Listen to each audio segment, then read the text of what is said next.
राम मोहन राय को भारतीय पुनर्जागरण का पिता कहा जाता है। वह आने वाली संस्कृति और सभ्यता के विराट रूप में एक शिखर के समान थे।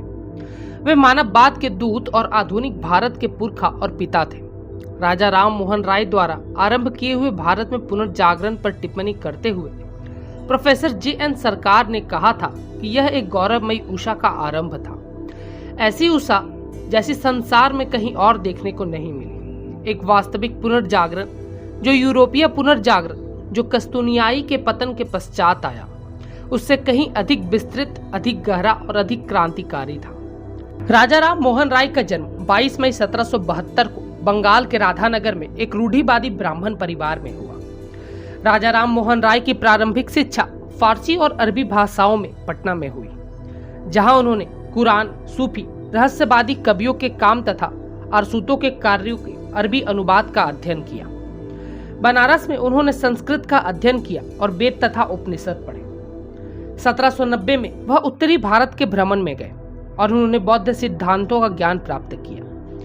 अपनी उदारवादी शिक्षा से राम मोहन राय हिंदू धर्म, बौद्ध धर्म और इस्लाम धर्म के सिद्धांतों से परिचित हो गए।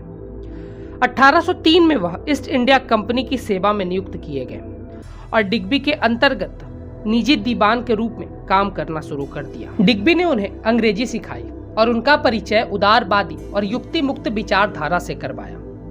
वर्ष 1814 में उन्होंने नौकरी से इस्तीफा दे दिया और अपने जीवन को धार्मिक, सामाजिक एवं राजनीतिक सुधारों के प्रति समर्पित करने के लिए कलकत्ता चले गए। राजा राम मोहन राय पश्चिमी आधुनिक विचारों से बहुत प्रभावित थे और बुद्धिवाद तथा आधुनिक वैज्ञानिक दृष्टिकोण पर बल देते थे। उनकी समस्या उनके मूल निवासी बंगाल के धार्मिक और सामाजिक पतन की थी।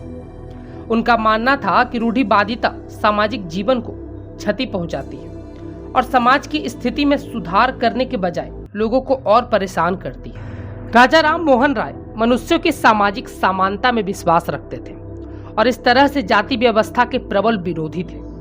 और उनका यह भी मानना था कि जब तक महिलाओं को अशिक्षा, बाल विवाह, सती प्रथा जैसी अमानवीय रूपों से मुक्त नहीं किया जाता, तब तक हिंदू समाज प्रगति नहीं कर सकता। राजा राम मोहन राय ने धार्मिक संघों की कल्पना सामाजिक और राजनीतिक परिवर्तन के उपकरणों के रूप में की। उन्होंने 1815 में आत्मीय सभा, वर्ष 1821 में कलकत्ता यूनिटेरियन एसोसिएशन और वर्ष 1828 में ब्रह्मा सभा, जो बाद में ब्रह्मा समाज बन गया, की स्थापना की। उन्होंने जाति व्यवस्था, छुआछूत, अंधविश्वास और नशीली दबाव के इस्तेमाल के विरुद्ध अभियान चलाया। वह महिलाओं की स्वतंत्रता और विशेष रूप से सती एवं विधवा पुनर्विवाह के उन्मूलन पर अपने अग्रणी विचार और कार्रवाई के लिए जाने जाते थे। उन्होंने बाल विवाह, महिलाओं की अशिक्षा और विधवाओं की अपमानजनक स्थिति का विरोध किया तथा महिलाओं के लिए विरासत तथा संपत्ति के अधिकार की मांग की। वर्ष 1825 में मोहन राय ने वेदांत कॉलेज की स्थापना की, जहां भारतीय शिक्षण और परीक्षण, सामाजिक और भौतिक विज्ञान दोनों पाठ्यक्रमों को पढ़ाया जाता था। राम मोहन राय दिल्ली के मुगल सम्राट अकबर द्वितीय की पेंशन से संबंधित शिकायत हेतु इंग्लैंड गए।